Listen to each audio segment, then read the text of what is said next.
Next on Bring It Home, we're going to talk to Alyssa Stevens, who's our operations officer at the Integrative Center for Homeland Security and does a good deal of research for us. Alyssa, thanks for being with us. Thank you for having me. Well, as part of your work this week, you found something very interesting. Tell me just one thing that you found very interesting about this particular report. Okay, well this week I read the report that was submitted to the Secretary of Homeland Security. This is a report written by the Homeland Security Advisory Council, and it presents 10 key challenges that need to be made to Homeland Security, basically to improve it for the coming years. Well, the Homeland Security Advisory Council is a group of 25, 24 very experienced people, mayors, former governors, and so forth. They've been working at this for 7 years. I think their recommendations to the Secretary and the new Secretary really carry weight. So what's one thing that really got your attention about what they had to say?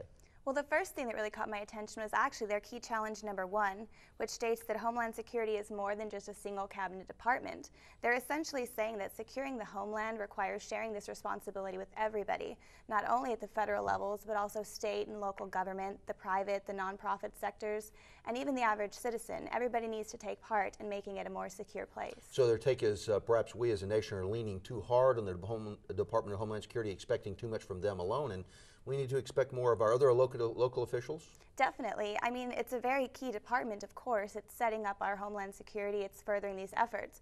But everybody really needs to be involved. Everyone needs to step up to the plate to contribute.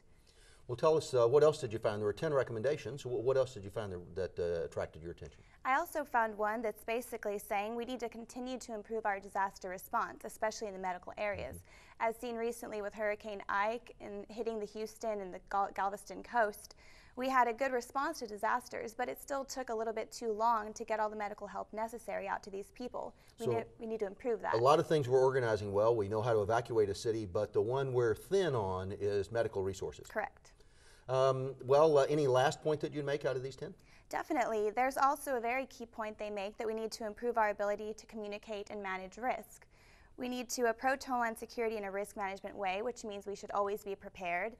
And it's very necessary that we also communicate to the average citizen everything that threatens us, everything that we can do to prevent it, and what we should do after the fact. And that we can't solve everything. Correct, yes. They need to understand that too. Where would our viewers learn more about this and see that whole list of 10? To learn more about this and to read other reports submitted by the Homeland Security Advisory Council, you can go to dhs.gov/HSAC. dhs.gov/HSAC. Yes. Or they can go to our website, homelandsecurity.tamu.edu. homelandsecurity.tamu.edu. Thanks for being with us on Bring It Home.